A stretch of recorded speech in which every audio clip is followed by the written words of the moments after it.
में 1944 में south Pacific के किसी आइलैंड का सीन दिखाया जाता है जहां वर्ल्ड वार 2 के दौरान अमेरिकी और जापानी फाइटर प्लेन्स क्रैश हो जाते हैं। अमेरिका का सैनिक हैंक जापान के सैनिक गनपे पर फायर करता है, लेकिन गनपे बच जाता है और अपनी तलवार लेकर हैंक पर हमला कर देता है। दोनों के बीच में हाथापाई होती है, तभी वहाँ कोंग आ जाता है। फिर हमें 1973 में वियतनाम का सीन दिखाया जाता है जहाँ लोग वियतनाम में जंग को रोकने के लिए नारे लगा रहे होते हैं। वहाँ रेंडा नाम का आदमी अपने असिस्टेंट ब्रूस के साथ सेनेटर से मिलने आता है। रेंडा सेनेटर को कहता है कि साउथ पैसिफिक में एक गुमनाम आइलैंड की सैटेलाइट फोटो है जो दुनिया के नक्शे में कहीं नहीं है। इसका जिक्र सिर्फ प्राचीन कथाओं में होता है। इसका नाम है स्कल आइलैंड। यहाँ से गुजरने वाले हर एक प्लेन और शिप गायब हो जाते हैं और कभी नहीं मिलते। ये जगह बर्मुडा ट्रायंगल से भी कहीं ज्यादा खतरनाक है। साथ ही वो ये भी बताते हैं कि 1954 में हुए न्यूक्लियर टेस्ट बस टेस्ट नहीं थे, वो किसी को मारना चाहते थे। रेंडा का मानना था कि इस दुनिया में ऐसी चीजें हैं जो हमारी सोच से भी परे है और वो चीजें हमें इसी आइलैंड पर मिलेगी। सेनेटर रेंडा की बात को बच्चों की कहानी कहकर वहाँ से जाने लगते हैं। तभी ब्रूक सेनेटर से कहता है कि आइलैंड पर एक मिशन भेजा जा रहा है, उनके साथ हम भी काम कर सकते हैं। सेनेटर उनसे पूछता है कि वहाँ तुम्हें क्या मिलेगा। ब्रूक्स बताता है कि दवाइयाँ, पेट्रोल या कोई नई तरह का ईंधन और बहुत सारी चीजें। ब्रूक्स ये भी बताता है कि कल रात को एक रशियन सैटेलाइट उस आइलैंड के ऊपर से गुजरेगा और 3 दिनों में रशिया के पास उस आइलैंड की फोटोज होगी। तो आप नहीं चाहते कि वहाँ जो भी चीज है उसे हम पहले ढूंढे। सेनेटर ब्रूक्स की बात मान जाता है और ने मिशन पर जाने की अनुमति दे देता है। रेंडा सेनेटर से कुछ आर्मी के जवानों की मांग करते हैं। फिर हमें वियतनाम के एयर बेस में सोल्जर्स को दिखाया जाता है जो अपनी रिटायरमेंट पर घर जाने की तैयारी कर रहे होते हैं। वहीं कर्नल पेकार्ड को दिखाया जाता है जो अपनी रिटायरमेंट से खुश नहीं होते। तभी कर्नल को जनरल का कॉल आता है और वो कर्नल से एक मिशन पर जाने के लिए पूछते हैं। कर्नल मिशन पर जाने के लिए हाँ कर देते हैं और बहुत खुश होते हैं। जनरल कर्नल को मिशन के बारे में बताते हैं कि कुछ साइंटिस्ट ने अपनी सैटेलाइट से एक नए आइलैंड की खोज की है। वहाँ उन्हें सर्वे करने के लिए हेलीकॉप्टर और कुछ जवानों की जरूरत है। कर्नल कहते हैं कि मिल जाएंगे। वही रेंडा और ब्रूक्स साइगोन में आए होते हैं ट्रेकर कॉनरेड की तलाश में। ब्रूक्स रेंडा को पूछता है कि आप कॉनरेड को क्यों ढूंढ रहे हैं। रेंडा बताता है कि कॉनरेड ब्रिटिश एयर सर्विस कप्तान था और वो किसी भी एजेंसी के लिए काम नहीं करता। उसने 1972 में 12 जवानों को खोज निकाला था। वो बहुत काम का आदमी है। फिर रेंडा कॉनरेड को पैसे देता है। कॉनरेड उनसे पूछता है कि मुझे वहाँ किसे ढूंढना होगा। ब्रूक्स उसे बताता है कि हमारे पास बस उस आइलैंड की फोटो है और कुछ नहीं, हम बस साइंटिस्ट हैं, इसीलिए हमें एक एक्सपीरियंस वाले आदमी की जरूरत है। कॉनरेड उनके साथ मिशन पर जाने के लिए तैयार हो जाता है। फिर हमें मेसन वीवर नाम की एक फोटोग्राफर को दिखाया जाता है। वीवर को जेरी का कॉल आता है जो से बताता है कि तुम्हें कल शाम को बैंकॉक थाईलैंड पहुंचना होगा, जहां से शिप स्कल आइलैंड के लिए रवाना होगी। वहीं कर्नल के जवान भी बैंकॉक आ जाते हैं। वीवर भी वहां पहुंच जाती है और सब स्कल आइलैंड जाने के लिए निकल जाते हैं। इस मिशन के सुपरवाइजर सबको एक दूसरे का इंट्रोडक्शन देते हुए इस मिशन के बारे में बताते हैं कि इस आइलैंड पर किसी भी वक्त तूफान आ सकते हैं, इस कारण यह आइलैंड आज तक गुमनाम रहा। मगर हम पहले इंसान होंगे जो स्कल आइलैंड पर कदम रखेंगे। हमारा फोकस होगा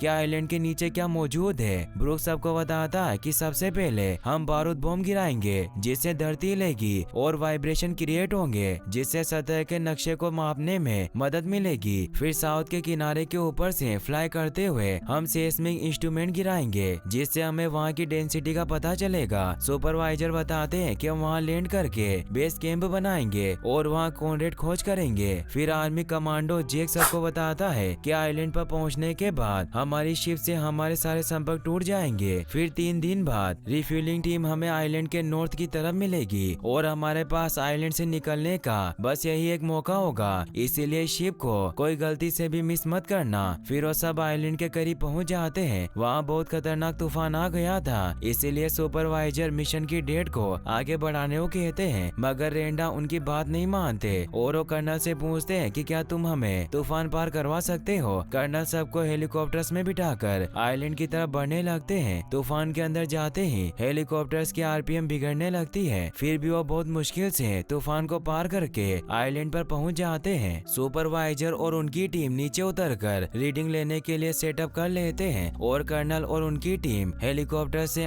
आइलैंड पर बॉम्ब्स गिराने लग जाते हैं। ब्रूक्स रीडिंग लेकर रेंडा को बताता है कि यहाँ की जमीन खोखली है। तभी एक हेलीकॉप्टर पर कोंग पेड़ से हमला कर देता है और हेलीकॉप्टर नीचे गिरकर ब्लास्ट हो जाता है। कोंग दूसरे हेलीकॉप्टर को अपने हाथ में पकड़कर जवानों खा जाता है। तभी कर्नल सभी को बताते हैं कि 2 हेलीकॉप्टर क्रैश हो गए। वहीं सब कोंग को देखकर हैरान हो जाते हैं। कोंग इतना बड़ा होता है कि एक हेलीकॉप्टर उसके हाथ जितना छोटा होता है। कर्नल सभी कमांडोज को कोंग पर फायर करने का ऑर्डर दे देते हैं। सब कोंग पर फायर करने लगते हैं। कोंग इससे काफी गुस्सा हो जाता है और कोंग सारे हेलीकॉप्टर्स पर हमला करने लग जाता है और एक एक करके सभी हेलीकॉप्टर्स को क्रैश कर देता है, जिसके कारण काफी सारे कमांडोज मारे जाते हैं। अब सब लोग अलग अलग हो जाते हैं। कॉनरेड कोंग को अपनी दूरबीन से देखता है। कोंग वापस जा रहा होता है। कॉनरेड सबको बताता है कि सारे हेलीकॉप्टर्स क्रैश हो चुके हैं और हम आइलैंड की साउथ की तरफ हैं। यहीं पास में एक नदी है और अगर हम उसके किनारे चलते रहे तो हम अपनी शिप तक पहुंच सकते हैं और हमें 3 दिन में वहां पहुंचना होगा।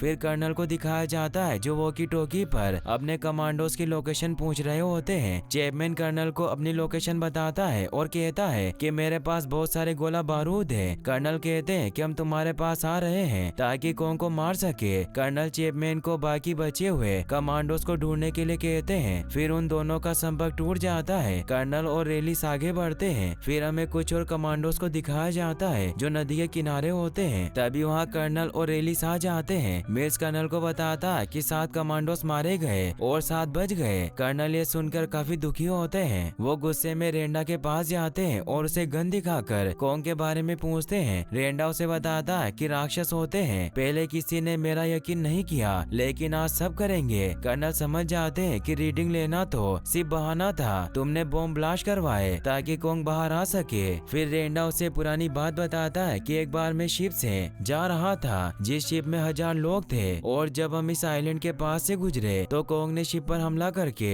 उसे डुबो दिया, जिससे उन हजारों लोगों में से सिर्फ मैं अकेला जिंदा बच पाया। मेरी फैमिली को बताया गया कि शिप जंग में डूब गई थी, लेकिन मैं जानता हूँ कि एक राक्षस ने उसे डुबोया था। मैं पिछले 30 सालों से ये साबित करने की कोशिश कर रहा हूँ कि राक्षस होते हैं। इंसानों से पहले इस धरती पर उन्हीं का राज था। वहीं हमें कॉनरेड और उसके साथियों को दिखाया जाता है। वो सब एक नदी के पास से गुजर रहे होते हैं। अचानक नदी में हलचल होती है और एक बहुत ही बड़ा सांड नदी से बाहर आता है। सब उसे देखकर हैरान हो जाते हैं। सिलिव को उस पर गन पॉइंट करता है मगर कॉनरेड उसे फायर करने से मना कर देता है और वो सांड वहाँ से चला जाता है। वहीं कर्नल और उसके कमांडोज को अपने साथियों की मौत का बहुत दुख होता है, इसीलिए अपने मरे हुए कमांडोज की मौत का बदला लेने की कसम खाते हैं। फिर वो चैपमैन और अपने हथियारों को ढूंढने के लिए जाते हैं। वो बांस के पेड़ों के बीच में से जा रहे होते हैं। एक कमांडो पानी पी रहा होता है। तभी एक बहुत बड़ी मकड़ी उसके मुंह में अपना पैर घुसाकर उसे मार डालती है। सभी कमांडोज मकड़ी पर फायर करने लग जाते हैं। तभी मकड़ी मिल्स को अपनी जुबान से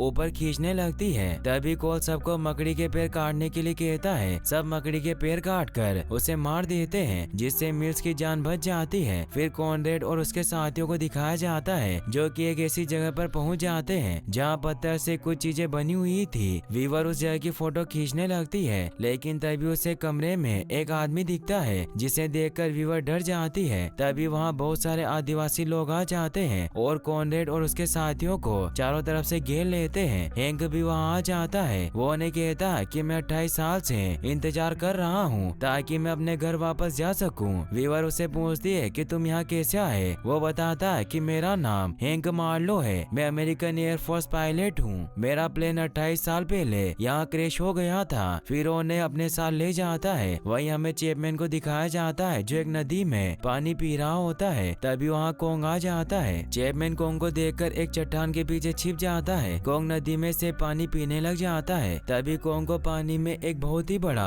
ऑक्टोपस दिखता है और उसे मारकर खा जाता है। चैपमैन ये सब देखकर काफी हैरान होता है। फिर हमें हैंक को दिखाया जाता है जो कॉनरेड और उसके साथियों को अपने साथ आदिवासियों के कबीले में लेकर आता है। वीवर उसे पूछती है कि क्या ये दीवार कोंग से बचने के लिए है। हैंक बताता है कि कोंग से इन लोगों को कोई खतरा नहीं है और उन्हें एक शिप के अंदर ले जाता है और बताता है कि यहाँ के लोग हजारों सालों तक कोंग से डरते रहे, लेकिन फिर अचानक कोंग इन्हें जमीन में रहने वाले खतरनाक जीव स्कल क्रोलर से बचाने लगा, जिससे कोंग को अपना भगवान मानने लगे। कोंग इस आइलैंड का राजा है। फिर उन्हें स्कल क्रोलर के बारे में बताता है कि वो वो दिखने में बड़ी छिपकलियों के जैसे होते हैं और बहुत खतरनाक होते हैं। बॉम्ब ब्लास्ट की वजह से स्कल क्रोलर ऊपर आ जाते हैं, इसीलिए कॉन्ग बहुत गुस्सा हो जाता है। कॉन्ग छोटी वाली स्कल क्रोलर को ही हैंडल कर पाता है, लेकिन अगर बड़े स्कल क्रोलर जाग गए तो बहुत बड़ी मुसीबत हो जाएगी। हैंक बताता है कि बड़ी स्कल क्रोलर कॉन्ग की पूरी फैमिली को खा गई और कॉन्ग अपनी प्रजाति का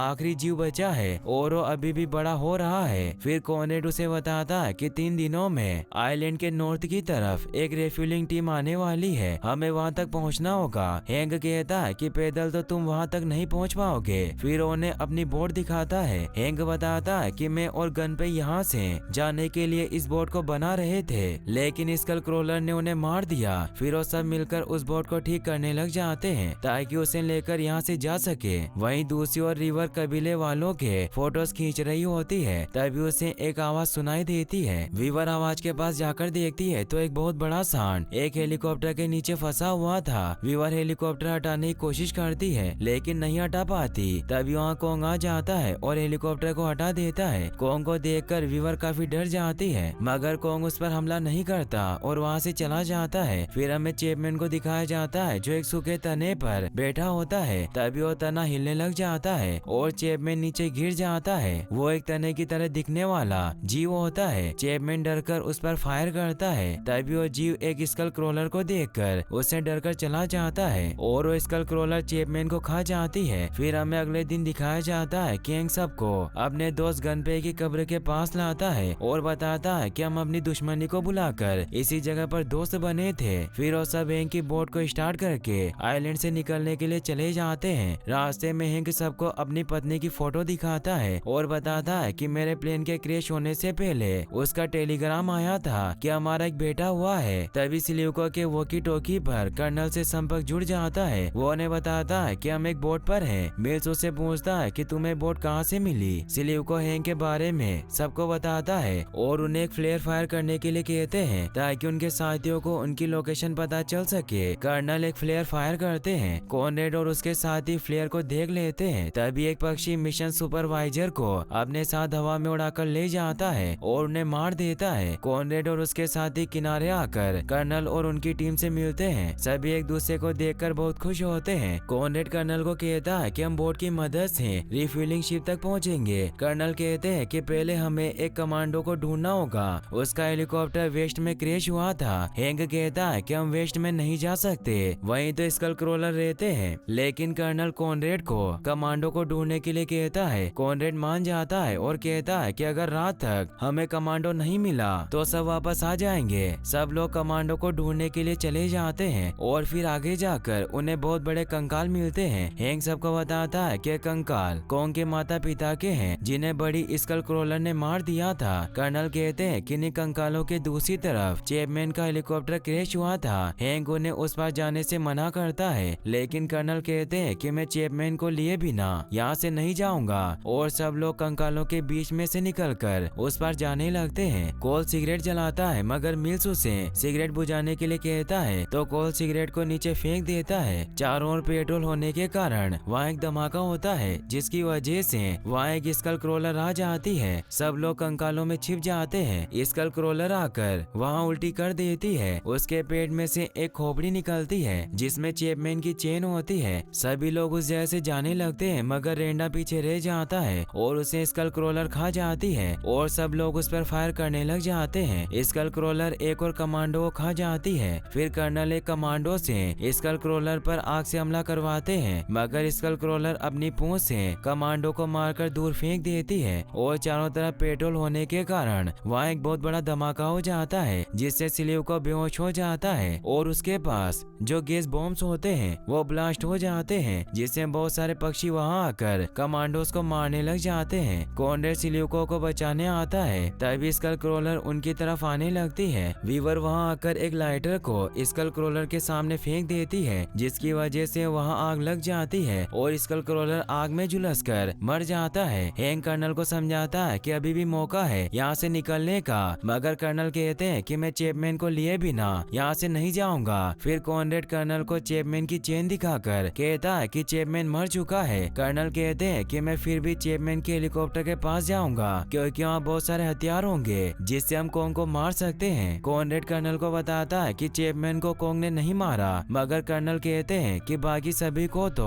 उसी ने मारा है। हैंक कर्नल से कहता है कि तुम कोंग को नहीं मार सकते क्योंकि सिर्फ वही स्कल क्रोलर को जमीन से निकलने से रोक सकता है, लेकिन कर्नल उसकी बात नहीं मानते। फिर कॉनरेड कर्नल से कहता है कि आपको आपके हथियार 3 किलोमीटर दूर मिल जाएंगे और मैं इन सबको बोट पर लेकर जाता हूँ, हम आपका वहीं इंतजार करेंगे। कर्नल अपनी टीम को लेकर हथियार लेने चले जाते हैं। कॉनरेड भी अपने साथियों के साथ बोट के पास जाते हैं। कॉनरेड सबको वहीं रुकने के लिए कहता है और ऊंचाई पर जाकर नदी देखने जाता है। वीवर भी उसके साथ जाती है। फिर हमें कर्नल और उसकी टीम को दिखाया जाता है जो चैपमैन के हेलीकॉप्टर तक पहुंच गए थे। कर्नल और कमांडो सारे हथियार उठा लेते हैं ताकि वो कोंग को मार सके और कर्नल पेट्रोल के ड्रम्स को नदी में खाली कर देते हैं और सारे कमांडोस अपनी पोजीशन ले लेते हैं। वहीं कॉनरेड और वीवर भी एक पहाड़ पर पहुंच जाते हैं और अपनी बोट को देख रहे होते हैं। तभी उनके सामने कोंग आ जाता है। वीवर कोंग को अपने हाथों से छूकर देखती है। कोंग उन दोनों पर हमला भी नहीं करता। इतने में कर्नल जंगल में बॉम्ब ब्लास्ट करने लग जाते हैं। कोंग इससे गुस्सा होकर कर्नल के पास आ जाता है। वहीं हमें दूसरी ओर कॉनरेड को दिखाया जाता है जो अपने साथियों को कहता है कि तुम बोट पर चले जाओ और कल सुबह तक हमारा इंतजार करना, अगर हम नहीं आए तो तुम हमें छोड़कर चले जाना।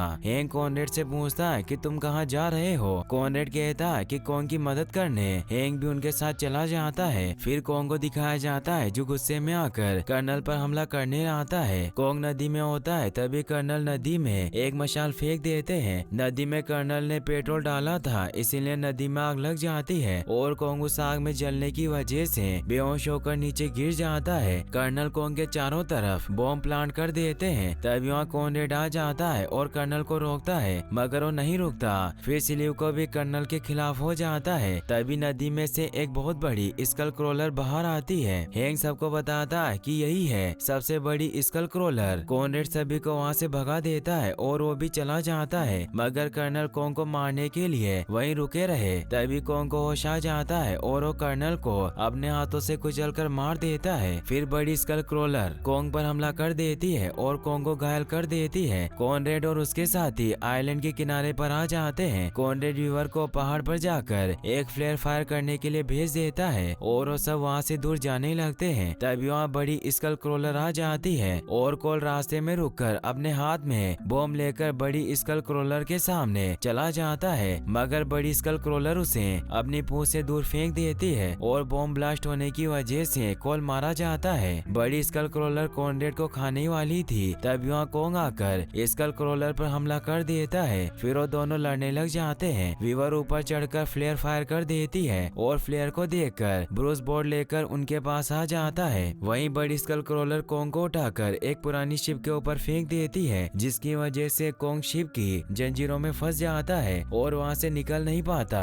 स्कल क्रोलर कोंग को मारने के लिए जाती है मगर ब्रूस बोर्ड पर लगी मशीन गन से फायर करके उसे रोक लेता है, लेकिन उसकी गन अटक जाती है और स्कल क्रोलर उस पर हमला करने के लिए आता है। तभी वीवर उस पर फ्लेयर फायर करके उसे घायल कर देती है। कोंग भी जंजीरों से अपने आप को छुड़ा लेता है और शिप के पंखे से स्कल क्रोलर को मारता है और उसे उठाकर एक पहाड़ की तरफ फेंक देता है, लेकिन उस पहाड़ पर वीवर होती है। स्कल क्रोलर के पहाड़ से टकराने की वजह से वीवर पहाड़ से नीचे नदी में गिर जाती है और बेहोश हो जाती है। कोंग स्कल क्रोलर को पंखे की मदद से बहुत बुरी तरह से मारता है जिससे स्कल क्रोलर बेहोश हो जाता है। फिर कोंग वीवर को नदी से बाहर निकालता है, लेकिन तभी स्कल क्रोलर को होश आ जाता है। वो कोंग पर हमला कर देती है और स्कल क्रोलर वीवर को खाने की कोशिश करती है और कोंग के हाथ को अपने मुंह में ले लेती है। कोंग स्कल क्रोलर की जीभ को उसकी आंतड़ियों के साथ ही बाहर निकालकर उसे मार देता है और वीवर को वहीं छोड़कर चला जाता है। वीवर को होश आ जाता है और अब वो सब उस आइलैंड से चले जाते हैं। फिर हमें दिखाया जाता है कि हैंक 28 साल बाद अपनी पत्नी और बेटे से मिलकर बहुत खुश होता है। फिर हमें मूवी के एंड सीन में कॉनरेड और वीवर को दिखाया जाता है। उन दोनों को पूछताछ रूम में रखा गया है। फिर वहाँ ब्रूक्स आता है और ने बताता है कि उस आइलैंड पर अभी भी बहुत कुछ है। कोंग अकेला किंग नहीं है और वो उन्हें गॉडजिला, मोथरा और किंग गिदोराह जैसे बड़े मॉन्स्टर की फाइल और फोटोज दिखाते हैं जिन्हें देखकर कॉनरेड और वीवर हैरान हो जाते हैं कि आज से कई सालों पहले गॉडजिला और कोंग की बहुत ही खतरनाक फाइट हुई थी जिसमें गॉडजिला कोंग को हराने के बाद समुद्र की गहराइयों में चला गया था और उस दिन के बाद से गॉडजिला किसी को नजर नहीं आया। फिर हमें एक आइलैंड पर कोंग को दिखाया जाता है जो नींद से उठता है और नहाने चला जाता है। कोंग अब काफी बड़ा और विशालकाय हो चुका होता है। फिर हमें वहीं पर एक छोटी बच्ची को दिखाया जाता है जिसका नाम जिया होता है, जो कोंग की काफी अच्छी दोस्त होती है। कोंग उसकी हर एक बात मानता है, लेकिन जिया ना ही कुछ बोल सकती है और ना ही कुछ सुन सकती है। कोंग आज बहुत ज्यादा गुस्से में होता है। इसी वजह से वो एक पेड़ को उखाड़कर आसमान की तरफ फेंकता है, जिससे वहां लगा एनर्जी वॉल टूट जाता है। और हमें पता चलता है कि कोंग को एक आर्टिफिशियल आइलैंड में रखा गया था ताकि गॉडजिला कोंग को ढूंढते हुए वहां ना आ जाए, क्योंकि ये दोनों टाइटन्स एक दूसरे को फील कर सकते हैं। फिर हमें इस आइलैंड पर डॉक्टर एंड्रूज को दिखाया जाता है जो कोंग की सेफ्टी का ख्याल रखती है। और अब वो कोंग के गुस्से को देखकर समझ जाती है कि कोंग अब यहाँ नहीं रह सकता, क्योंकि अब वो बहुत ही ज्यादा बड़ा और विशालकाय हो चुका है। इसके बाद हमें एक आदमी को दिखाया जाता है जिसका नाम बर्नी होता है, जो कि पेशे से एक हैकर होता है और उसे एपेक्स नाम की कंपनी पर शक होता है कि वो कंपनी कोई ऐसी चीज बना रही है जो बहुत ही खतरनाक है। और इसी बात का पता लगाने के लिए वो पिछले 5 सालों से इस कंपनी में काम कर रहा था। और एक दिन वो इस कंपनी का सारा डेटा हैक कर लेता है, जिससे उसे पता चलता है कि एपेक्स कंपनी किसी काफी बड़े ऑब्जेक्ट को हांगकांग शिफ्ट करने वाली है। लेकिन तभी वहाँ पर अलार्म बजने लग जाता है और ये अलार्म गॉडजिला के आने का होता है। फिर हमें गॉडजिला को दिखाया जाता है जो समुद्र से बाहर निकल आता है और एपेक्स कंपनी की तरफ बढ़ रहा होता है। वहीं कंपनी में सभी लोगों को गॉडजिला के आने की वजह से बाहर निकाला जा रहा होता है। गॉडजिला शहर में आते ही सब कुछ डिस्ट्रॉय करने लग जाता है। किसी को कुछ समझ नहीं आ रहा था कि आखिर गॉडजिला सबको क्यों मारता जा रहा है, क्योंकि वो तो एक ऐसा टाइटन है जो इंसानों की मदद करता है, उनकी जान बचाता है। यहाँ पर हमें ये भी पता चलता है कि गॉडजिला के पास न्यूक्लियर पावर है और गॉडजिला अपनी न्यूक्लियर पावर का इस्तेमाल करके पूरी एपेक्स कंपनी को डिस्ट्रॉय कर देता है। इसके बाद पूरी दुनिया में ये न्यूज फैल जाती है कि गॉडजिला वापस लौट आया है, लेकिन इस बार वो हमारा दुश्मन बनकर आया है। फिर उसी एपेक्स कंपनी के सीईओ वॉल्टन सिम्स सभी को न्यूज में बताते हैं कि हमारी कंपनी एक ऐसे प्रोजेक्ट पर काम कर रही है जिससे वो बहुत ही जल्द एक ऐसी डिवाइस बनाने में कामयाब हो जाएंगे जिससे गॉडजिला का सामना किया जा सकता है। फिर हमें कॉलेज में पढ़ाई करती एक लड़की मेडिसन को दिखाया जाता है जो कि इस न्यूज को देख रही होती है, लेकिन उसको इस बात पर यकीन नहीं होता कि गॉडजिला इंसानों का दुश्मन बन गया है, क्योंकि वो गॉडजिला को बहुत ही अच्छे से जानती थी, क्योंकि उसको और उसकी फैमिली को एक बार गॉडजिला ने ही बचाया था। इसीलिए वो इस न्यूज को एक बकवास समझती है। फिर मेडिसन अपने फादर के पास जाती है और उन्हें समझाने की कोशिश करती है कि गॉडजिला कभी भी इंसानों का दुश्मन नहीं हो सकता और जरूर एपेक्स कंपनी ने ही उसके साथ कुछ गलत किया है। लेकिन मेडिसन के फादर इस बात पर यकीन नहीं करते और उसे समझाने लग जाते हैं कि जीव भी इंसानों की तरह बदलते हैं और अब गॉडजिला भी बदल गया है और वो इंसानों को मारता जा रहा है।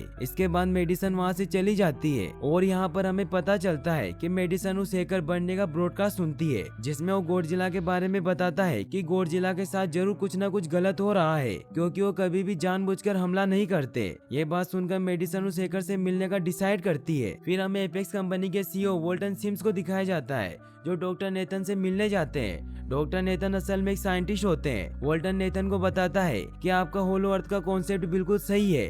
होलो अर्थ वो जगह होती है जहाँ पर टाइटन्स पैदा होते हैं। असल में डॉक्टर नेथन ने होलो अर्थ पर एक बुक लिखी थी जिसमें उन्होंने लिखा था कि जमीन के अंदर एक और समुद्र जितनी बड़ी जगह मौजूद है। फिर वॉल्टर नेथन को अपनी कंपनी के ऑफिसर मिस्टर रेन से मिलवाता है। मिस्टर रेन उन्हें एक मैग्नेटिक इमेज दिखाता है। फिर वॉल्टन बताता है कि हमारी अर्थ के अंदर एक समुद्र जितना बड़ा इकोसिस्टम है और वो उन्हें ये भी बताता है कि होलो अर्थ में एक बहुत ही ताकतवर एनर्जी है जिसकी मदद से होलो अर्थ में गॉडजिला जैसे टाइटन्स का जन्म होता है। इसीलिए अगर हम उस एनर्जी को ढूंढ सके तो हम एक ऐसा दानव बना सकते हैं जो गॉडजिला का मुकाबला कर सकता है। इसीलिए हमें तुम्हारी मदद चाहिए। लेकिन डॉक्टर नेथन कहते हैं कि होलो अर्थ में जाना नामुमकिन है, क्योंकि जब भी कोई इंसान होलो अर्थ के अंदर एंटर करेगा तो रिवर्स ग्रेविटी की वजह से मारा जाएगा। और ऐसा ही मेरे भाई के साथ भी हुआ था, जिससे मैंने मेरे भाई को खो दिया था। लेकिन फिर वॉल्टन उसे बताता है कि हमने एक ऐसी कार को बना लिया है जो इस तरह की ग्रेविटी का सामना कर सकती है। और वो नेथन को कहता है कि होलो अर्थ में जाना मुमकिन है अगर आप हमारा साथ दे तो। वॉल्टन डॉक्टर नेथन का साथ इसलिए मांग रहा होता है क्योंकि उसको पता नहीं होता कि होलो अर्थ में वो एनर्जी कहाँ है। फिर डॉक्टर नेथन उन्हें अपना प्लान बताता है कि अगर इन टाइटन्स को होलो अर्थ से ही पावर मिलती है तो हम किसी टाइटन की मदद से उस एनर्जी को ढूंढ सकते हैं। फिर डॉक्टर नेथन मदद लेने के लिए अपनी फ्रेंड डॉक्टर एंड्रूज के पास जाता है और उससे कहता है कि होलो अर्थ ही कोंग का असली घर है और वो वहीं खुश रहेगा। इसीलिए डॉक्टर एंड्रूज उसकी बात मान लेती है, क्योंकि उसे पता था कि कॉन्ग को अब उनके बनाए हुए आइलैंड पर रखना मुश्किल हो रहा है। फिर डॉक्टर नेथन आर्मी और अपने दोस्तों के साथ कॉन्ग को होलो अर्थ की तरफ ले जाने के लिए निकल पड़ते हैं। वो लोग कॉन्ग को चेन से बांधकर ले जा रहे होते हैं। कॉन्ग की फ्रेंड यानी कि वो छोटी बच्ची जिया कॉन्ग से इशारों में बात करती है और फिर वो डॉक्टर एंड्रूज को बताती है कि कॉन्ग को गुस्सा आ रहा है क्योंकि उसे जंजीरों से बांधा हुआ है। डॉक्टर एंड्रूज आर्मी के हेड को कहती है कि हम उन जगहों से नहीं गुजरेंगे जहां से गॉडजिला वाकिफ हो, क्योंकि अगर गॉडजिला को कॉन्ग महसूस हो गया तो कॉन्ग पर हमला कर देगा और कॉन्ग और गॉडजिला दोनों ही अपने आप को किंग मानते हैं, इसीलिए उन दोनों में से कोई भी किसी के सामने नहीं झुकेगा। फिर हमें मेडिसन को दिखाया जाता है जो अपने फ्रेंड के साथ उस हैकर बर्नी से मिलने के लिए निकल पड़ती है और वो बर्नी के घर पहुंच जाते हैं, जहां बर्नी उन्हें बताता है कि अपेक्स कंपनी कोई काफी बड़ी चीज बना रही है और वो उसे हांगकांग शिफ्ट करने वाले हैं। इसीलिए गॉडजिला को ये बात पसंद नहीं आई और उसने एपेक्स कंपनी पर अटैक करके उसे डिस्ट्रॉय कर दिया। फिर हमें जिया को दिखाया जाता है जिसे महसूस हो जाता है कि गॉडजिला आने वाला है और तभी शिप में अलार्म भी बजने लग जाते हैं और जिया डॉक्टर एंड्रूज को बताती है कि गॉडजिला आ रहा है। डॉक्टर एंड्रूज कहती है कि गॉडजिला हमारी तरफ ही आ रहा है, इसीलिए हमें कॉन्ग को आजाद कर देना चाहिए ताकि वो गॉडजिला का मुकाबला करके खुद को और हम सबको बचा सके। लेकिन नेथन मना कर देता है कि इससे हमारा प्लान फेल हो जाएगा। वहीं दूसरी तरफ गॉडजिला पानी से बाहर आ जाता है जो एक शिप को डिस्ट्रॉय करते हुए आगे बढ़ रहा होता है और कॉन्ग को भी उसके आने का एहसास हो जाता है, लेकिन उसे चेन से बांधा गया था, इसीलिए वो जोर से चिल्लाने लगता है और फिर आर्मी गॉडजिला को रोकने के लिए उस पर मिसाइल से अटैक करने लग जाती है, लेकिन इससे गॉडजिला पर कुछ भी असर नहीं होता। गॉडजिला सभी जेट्स को तोड़ देता है और कॉन्ग की तरफ बढ़ने लगता है। कॉन्ग भी जोर से चिल्लाता है और चेन से आजाद होने की कोशिश करने लगता है, लेकिन तभी गॉडजिला उनके शिप को पलट देता है जिससे कॉन्ग और बाकी लोग समुद्र में डूबने लग जाते हैं। तभी डॉक्टर नेथन गॉडजिला को खोल देता है ताकि कॉन्ग गॉडजिला का मुकाबला करके उन सबको बचा सके। कॉन्ग अब आजाद हो जाता है और वो गॉडजिला को मारने लगता है। कॉन्ग गॉडजिला को एक पंच मारता है जिससे गॉडजिला समुद्र में काफी नीचे चला जाता है और तभी कॉन्ग बाहर आकर शिप को सीधा कर देता है ताकि सब लोगों की जान बच जाए, लेकिन गॉडजिला एक बार फिर ऊपर आता है। ये देखकर कॉन्ग भी गुस्से में उससे लड़ने के लिए एक शिप से दूसरी शिप पर छलांग लगाता हुआ लास्ट शिप पर जाता है और कॉन्ग गॉडजिला को एक जोरदार पंच मारता है और गॉडजिला भी कॉन्ग को मारता है और कॉन्ग नीचे गिर जाता है। कॉन्ग एक बार फिर से उठकर गॉडजिला को मारता है जिससे गॉडजिला समुद्र में जाकर गिर जाता है, जिससे गॉडजिला को और ज्यादा गुस्सा आ जाता है और वो अपनी न्यूक्लियर पावर से कॉन्ग पर अटैक करने लगता है। कॉन्ग ये देख लेता है और वो जल्दी से पानी में कूद जाता है। गॉडजिला की न्यूक्लियर पावर बहुत ही खतरनाक होती है और वो हर जगह फैल जाती है। सब लोग उसे देखकर काफी हैरान हो जाते हैं। इससे हमें पता चलता है कि गॉडजिला कितना खतरनाक है। फिर वापस समुद्र के अंदर ही कॉन्ग और गॉडजिला की फाइट स्टार्ट हो जाती है, लेकिन गॉडजिला तो पानी में सांस ले सकता था, लेकिन कॉन्ग एक बंदर था, इसीलिए वो पानी में सांस नहीं ले सकता था। इसी वजह से कॉन्ग हारता हुआ दिख रहा होता है।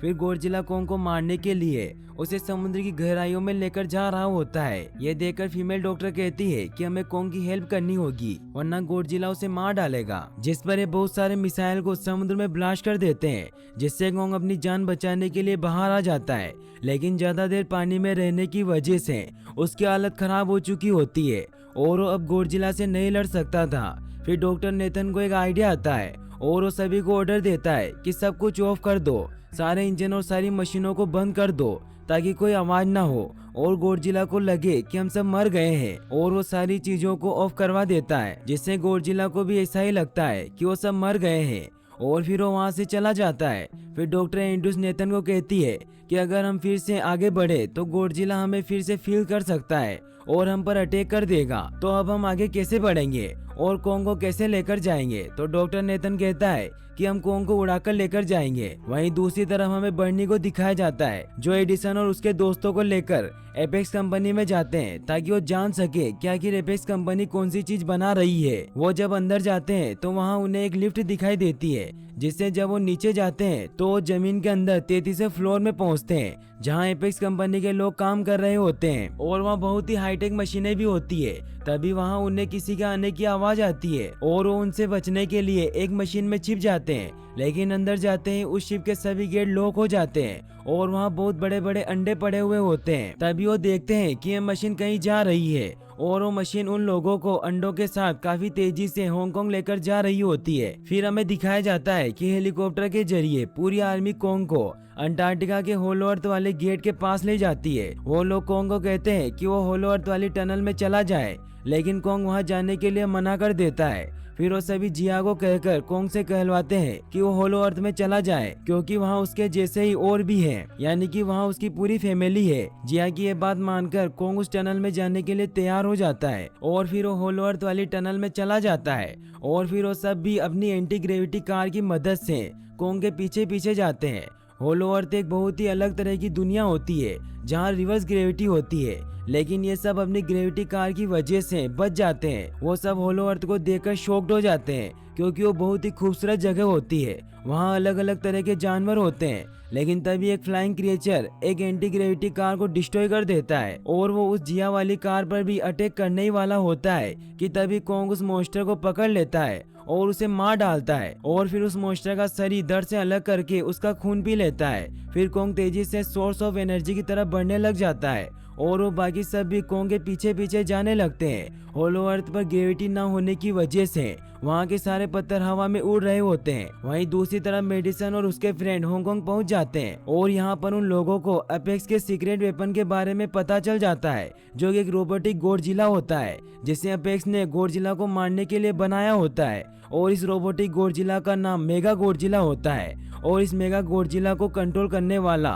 वोल्टन का ऑफिसर मिस्टर रेन होता है। मेगा गॉडजिला की पावर को चेक करने के लिए वोल्टन वहां एक स्कल क्रोलर को छुड़वाता है। मेगा गॉडजिला यहां अपनी पावर का यूज करके स्कल क्रोलर के 2 टुकड़े कर देता है, लेकिन तभी उसकी पावर खत्म हो जाती है और मेगा गॉडजिला को चलाने के लिए और ज्यादा पावर की जरूरत थी और वो पावर सिर्फ और सिर्फ होलो अर्थ में ही थी। और यही वजह थी कि वोल्टन ने उन्हें सोर्स पावर ढूंढने के लिए होलो अर्थ भेजा था, ताकि वो मेगा गॉडजिला को दोबारा एक्टिव कर सके। मेगा गॉडजिला के एक्टिव होने की वजह से गॉडजिला उसे फील कर लेता है, इसीलिए हांगकांग मेगा गॉडजिला की तरफ बढ़ने लग जाता है। वहीं दूसरी तरफ कोंग एनर्जी सोर्स के पास जा रहा था, जो कि एक पहाड़ पर था। कोंग उस पहाड़ की तरफ जाता है और उसके डोर को ओपन कर देता है और जोर से दहाड़ता है। कोंग को वहाँ पर एक कुल्हाड़ी मिलती है और ये कुल्हाड़ी कोई नॉर्मल एक्स नहीं होती, बल्कि इसे गॉडजिला की बॉडी से बनाया गया था, जो कि बहुत ज्यादा पावरफुल होती है। कोंग उस एक्स को लेकर वहाँ एक किंग की तरफ बैठ जाता है। वहीं गॉडजिला हांगकांग पहुँच चुका होता है और वो मेगा गॉडजिला की तरफ बढ़ रहा होता है, जिससे सब लोग अपनी जान बचाने के लिए इधर उधर भागने लग जाते हैं। दूसरी तरफ कोंग को एनर्जी सोर्स भी मिल जाता है और यहाँ पर उसे ये भी पता चलता है कि एनर्जी सोर्स उसकी एक्स को भी चार्ज कर सकती है, क्योंकि उसकी एक्स चार्ज होने के बाद ही पावरफुल हो सकती थी। गॉडजिला को कोंग के होलो अर्थ में पहुंचने का पता चल जाता है, जिससे गॉडजिला अपनी न्यूक्लियर पावर जमीन में मारता है, जिससे वो न्यूक्लियर पावर जमीन को फाड़ते हुए कोंग के पास पहुंच जाती है और एपेक्स कंपनी की लेडी ऑफिसर उन लोगों को धोखा देती है और वो इस एनर्जी का थोड़ा सा सैंपल अपनी कंपनी के पास भेज देती है, ताकि वो लोग मेगा गॉडजिला को एक्टिव कर दें। एंड्रूस उसे ऐसा करने से मना कर देती है, लेकिन वो उसकी बात नहीं सुनती और उन्हें अपनी गन से डराने लग जाती है और वो सोर्स का सैंपल वोल्टन तक भेज देती है और फिर वो वहां से भागने लग जाती है। लेकिन तभी कोंग उसकी कार को पकड़कर उसे डिस्ट्रॉय कर देता है। कोंग अपना एक्स लेकर गॉडजिला से लड़ने के लिए तैयार हो जाता है, क्योंकि इस न्यूक्लियर पावर के जरिए ही गॉडजिला ने कोंग को लड़ने का इशारा दिया था। फिर कोंग वहां से भागते हुए हांगकांग आ जाता है और उसके पीछे पीछे नेथन और उसके दोस्त भी चले जाते हैं। कोंग हांगकांग पहुंचकर गॉडजिला पर अटैक करता है, लेकिन गलती से उसकी एक बिल्डिंग में फंस जाती है और मौके का फायदा उठाकर गॉडजिला कोंग को नीचे गिरा देता है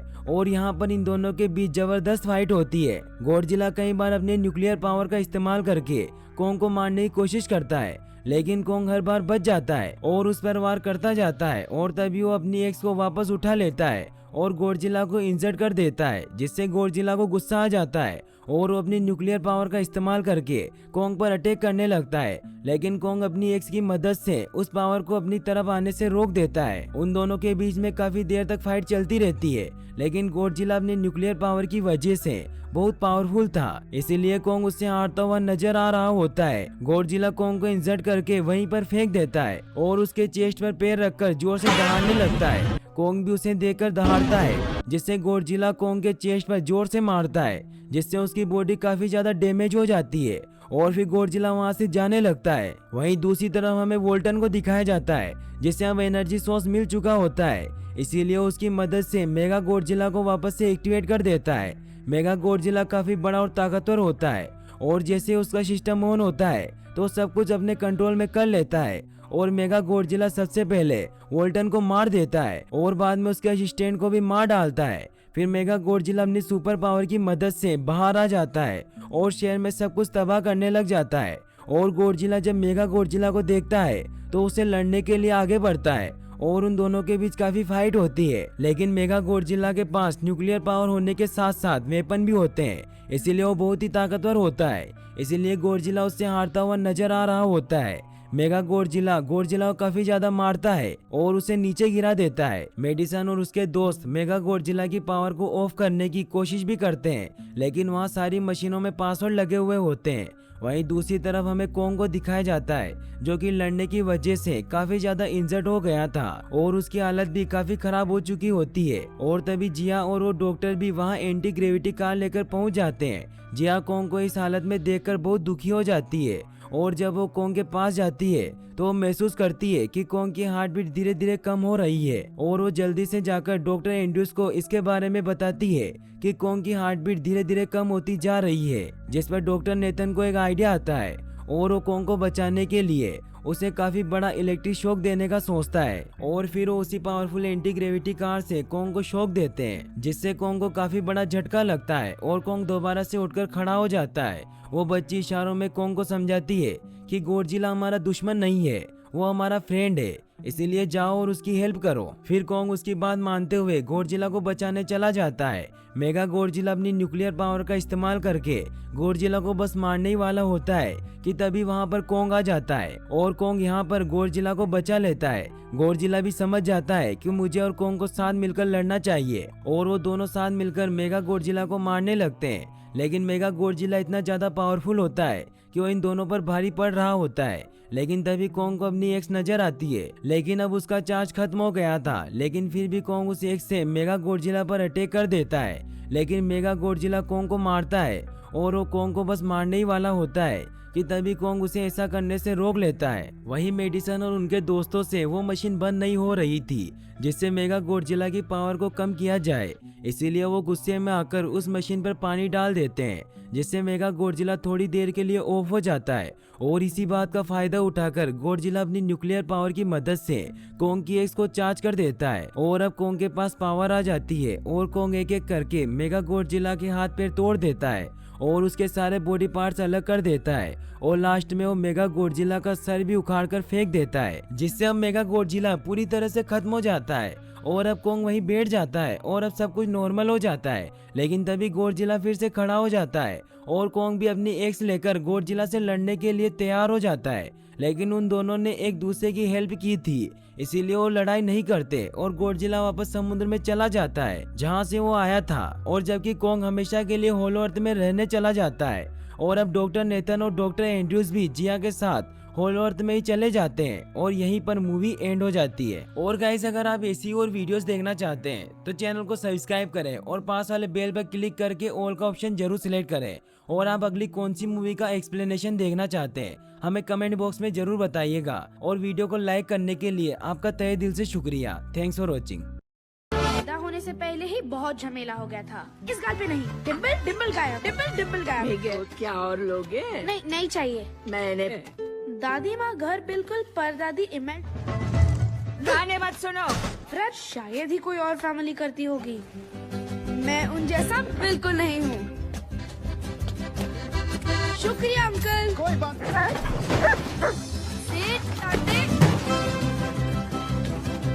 Ernesto de la Cruz। कामयाबी की तरफ अपना